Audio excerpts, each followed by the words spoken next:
Are you an African living within Africa? Or you are of African descent living within the diaspora? What has westernization and its agent for change, Christianity, now done to you about the African religion? What perception has it created for you? Is it negative or positive? Well, I realized that long before the coming of the white man to Africa, the Africans had their own religion. They worship God through the lesser deities. But westernization came and then changed everything about Africa. Now, for instance, naming, for instance, the African has chosen to pick European names or Western names. Now, in terms of marriage system, now I realize that the African has shifted from Africanity to westernization. And of course, there is practice among some of the churches in Ghana today that if you perform traditional rite, now without the Western form of wedding, now it is not recognized, and therefore you cannot even have an affair with your wife.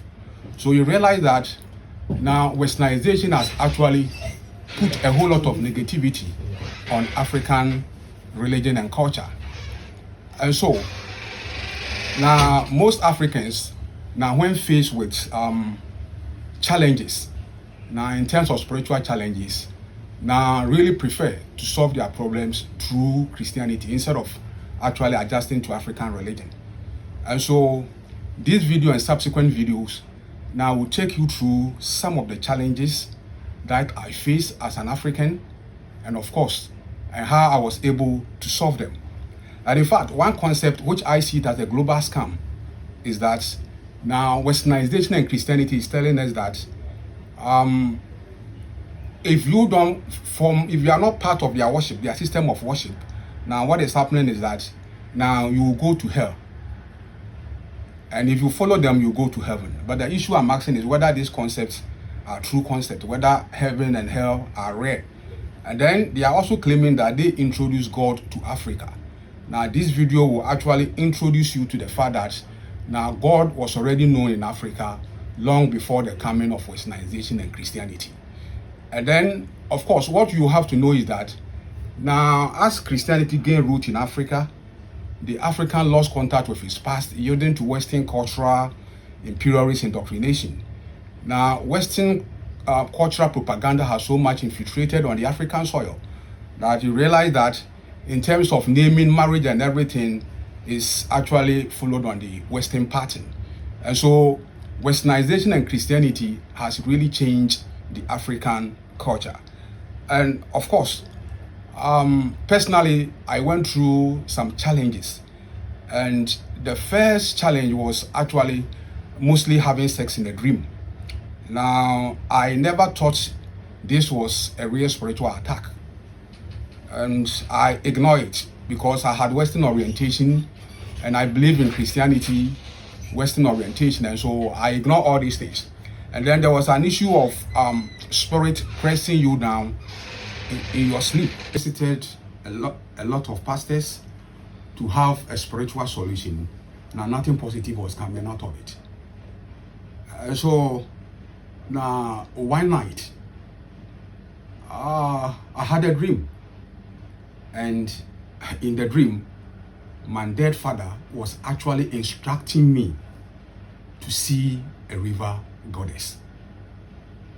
And you know, in Africa, ancestors have a key role to play in our life, and they actually bring spiritual solution to people or to family members who are facing such attack.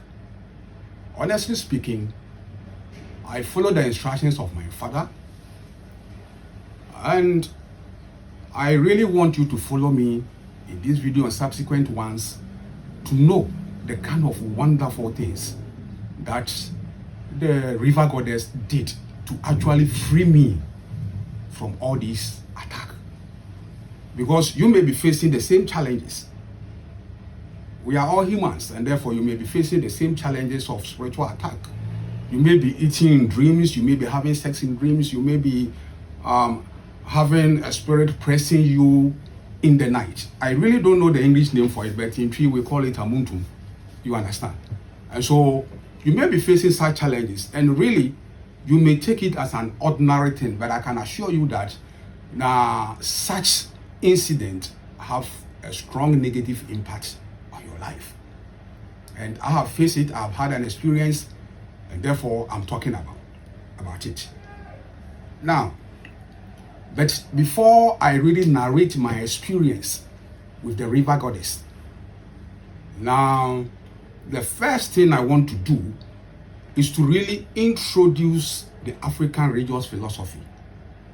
Now, for you to know whether God was worshipped in Africa before the arrival of the white man in Christianity, and is worshipping the gods.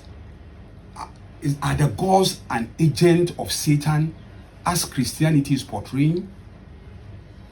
And then 3, what is the role of the ancestors in African religion? And then the second session will actually deal with some of the Christian concepts.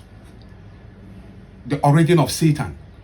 Was Satan created, or is somebody that God created? Or is the concept created by some people or by the early church? That is what I want you to know, because we need to trace the origin of certain things. So by tracing the origin, then we may know whether those concepts are true or false.